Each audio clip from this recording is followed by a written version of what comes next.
Welcome to this video series about improvising by Sietze de Vries. You can support this video series by donating the amount of your choice to Sietze de Vries' Patreon account, which can be found by searching Sietze de Vries Patreon or by finding the link in the description below the video. Enjoy the video.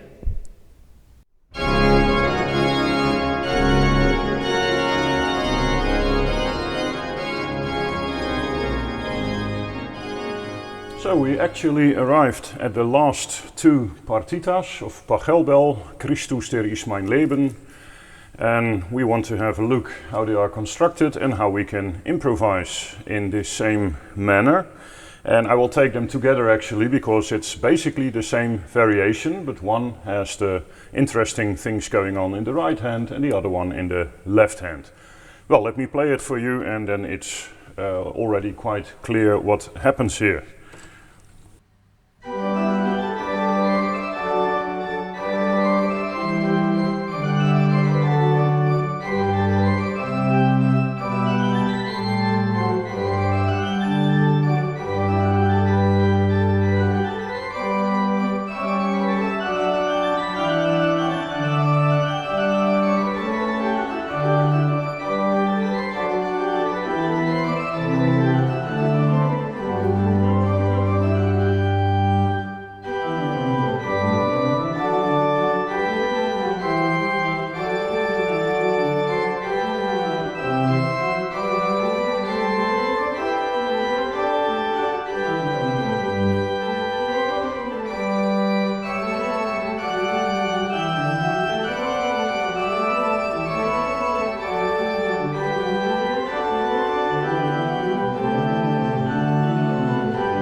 And of course it's quite usual for a partita to have the last few variations quite virtuose so that you really can show off your technique and that you have something exciting at the end.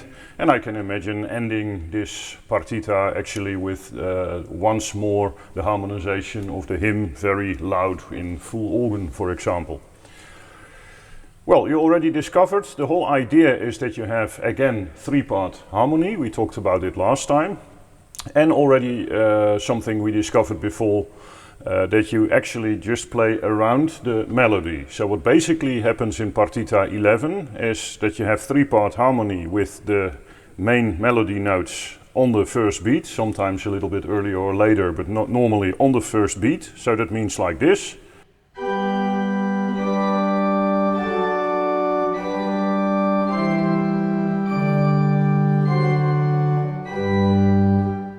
And then you just make motives around it, and in this case the motives consist of a 12/16th measure, and it's really interesting how he builds it up. So it's always a few fast notes, a few slow notes, and in the end there are more and more faster notes, something like this.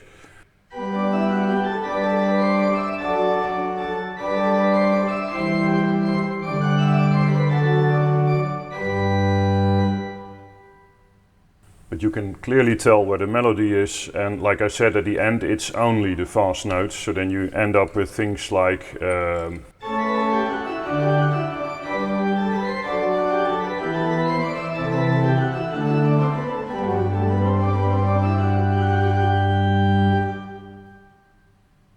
and of course exactly the same story applies to the next variation, partita 12, but then you have the same thing going on in the left hand. You just make sure that you have the bass notes in the right spot and then you start composing, as it were, around it. And actually composing is not a bad idea. I've said it before, when you really want to master a form like this, when you improvise, it's not a bad idea to write down some variations, because then you externalize your thoughts and you have to know exactly what every note is doing and where it's going, and you can think and you have time actually to think about the different possibilities. So once you made a good composition, the chances are that you can actually improvise it better as well. And of course, composing and improvising are quite close. It's about, well, more or less the same thing when you tell a story spontaneously or when you write down a story. When you write it down, you want to have every word in the right place. if you just tell a story, it really doesn't matter that much when the words are not exactly what you meant them to be. Of course, that's what you try. You want to be as close to the written word as possible, but there is a difference, you definitely understand. All right, let's see if we can apply this idea to our old hundredth. So that means we need 3-part harmony again, something like this.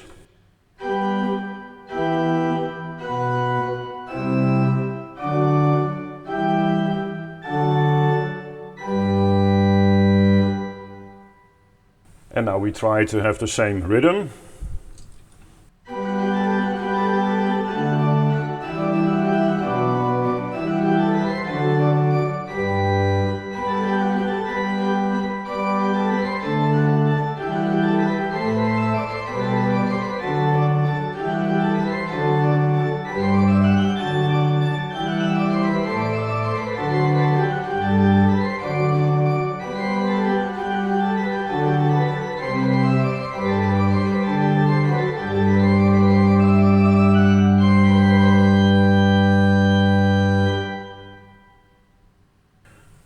And you can tell that's always very funny when I try to improvise in a very clear manner and I have to think about every note. I doubled quite some melody notes in the left hand, which is of course not beautiful when you want to have the correct 3-part harmony. You want to have as many melody notes in the right hand as possible and you don't double much in the left hand.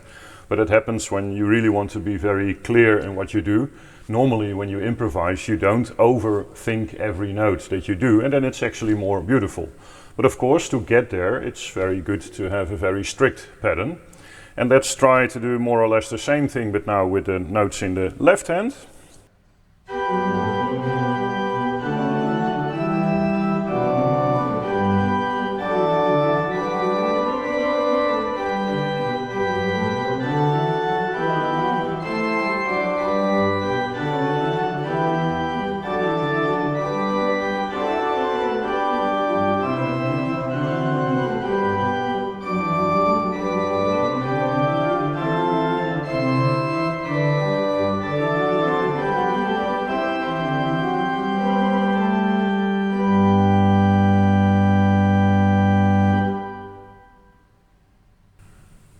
And maybe you noticed we talked about the motives in threes before. Those are always very easy because, for example, when you play a 5, like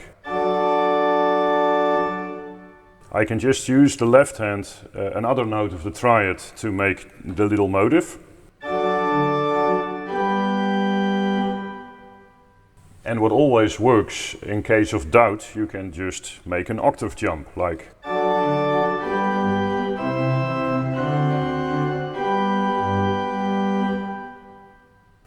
Of course, the faster notes are a different matter, that's more difficult. You really have to calculate quite fast. If I start on this note, I will end up on that note and then I'm actually on the right bass note.